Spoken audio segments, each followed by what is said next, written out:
Hallo, ich bin's wieder, Herr Sidwell. In diesem Video lernen wir noch mehr über die reflexiven Verben. Welcome to part 2 of reflexive verbs. In this video, we will learn how they're used in the dative or indirect object case.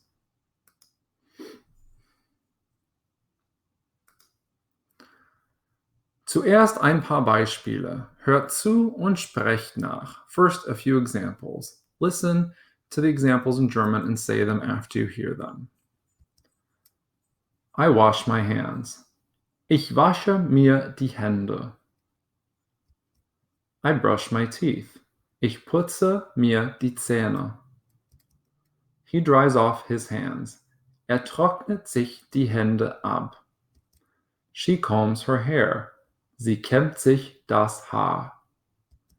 He puts on a jacket. Zieht sich eine Jacke an. You wash your face. Du putzt dir das Gesicht. What did you notice that is different about the pronouns used in these sentences? You might have noticed that in the first and last sentences, we've changed the pronouns. The ones in the middle are still sich, and the ones at the beginning and end have changed to mir and dir, where before we might have used mich and dich, respectively. Nun lassen wir schnell die Pronomen wiederholen. Now let's review the pronouns we've already learned. First, the pronouns in nominative. Ich, du, sie, es, wir, ihr, sie. Now the regular pronouns in the accusative case. Mich, dich, ihn, sie, es, uns, euch, sie. Finally, we have the reflexive accusative pronouns we learned in the last video. Mich, dich, sich, uns, euch, sich. Remember, the relationship between these is that these are the pronouns we use in every sentence all the time, nominative, accusative. These are specifically used when we're using reflexive verbs in the accusative. Now we're going to add a new list of pronouns to our collection. Those are the reflexive pronouns in dative. They look like this. Mir, dir, sich, uns, euch, sich. As you can see, the biggest change has happened to ich and du. They have become mir and dir. Previously, we used mich and dich, and these are the dative pronouns, mir and dir. We don't really have this in English. In English, we have I and me, and we have you. So thinking about a third pronoun can be quite tricky, but we'll practice it a lot and get through it together. Warum ist das anders? Why does this have to be different? Using dative pronouns with reflexive expressions help us be more specific about what we're talking about. Let's use the example of the verb waschen, which can be used either with the accusative or the dative. We'll pretend, for the sake of argument, that this guy is me.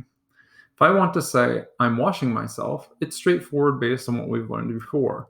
Ich wasche mich. Ich, am the subject, and mich, myself, is the direct object. These are the nominative and accusative, respectively. Now, if I want to be more specific about which part I'm washing, I might say, ich wasche mir die Haare. I wash my hair. Or if you translate it literally, I wash myself the hair. In this case, ich is still nominative, die Haare has now become accusative, and mir is our dative. So these two things maintain the same case. We're just switching out what goes in that slot.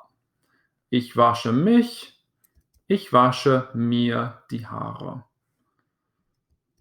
Here's an example using informal you or du, and we'll use the verb schminken. So if that guy was me, this lady is now you. I might say, du schminkst dich. You put makeup on yourself. If I wanted to say, you are putting makeup on your eyes, I would say, du schminkst dir die Augen.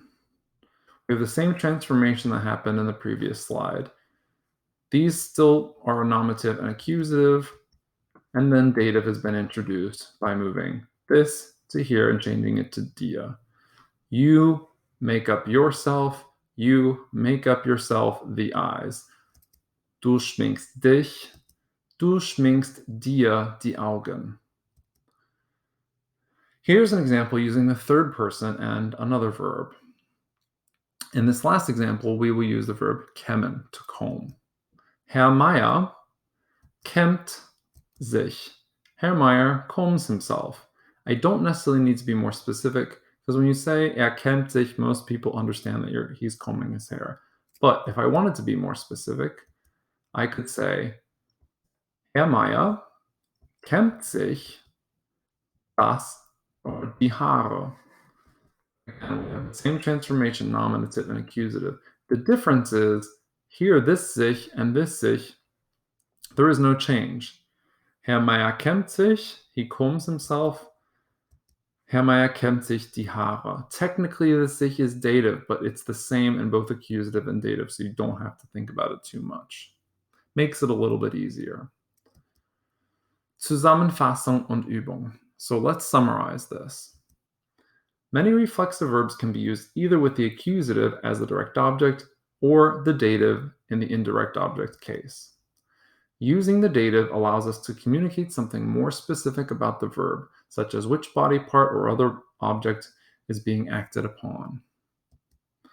In first and second person ich und du sentences, we must shift our pronoun to dative while the new direct object takes up the accusative. Mich becomes mir and dich becomes dir. Here are some examples for you to try. I'll read these out loud. Take a look and think about what pronoun you'd use to complete these sentences based on what we've learned in the past two videos. Ich wasche blank die Haare. Du putzt blank die Zähne. Der Mann rasiert blank. Die Frau rasiert blank die Beine. Ich dusche blank. Sie kämmen blank die Haare. Take a minute and think about it.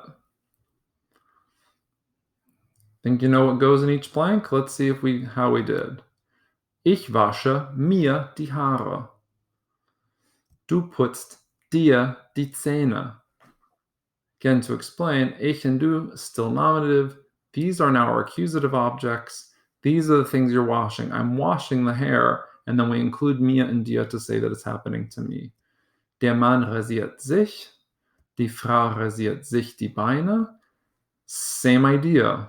The man shaves himself. The woman shaves herself the legs. We're being more specific, but since it's in third person, we don't have to change. Ich dusche mich. This is from the first video. I shower myself. There's nothing else here to worry about, so we just use mich. Sie kämmen sich die Haare. You or they comb themselves the hair, or they comb their hair. I hope this makes sense and you can understand when and how we use reflexive pronouns and verbs with the dative case.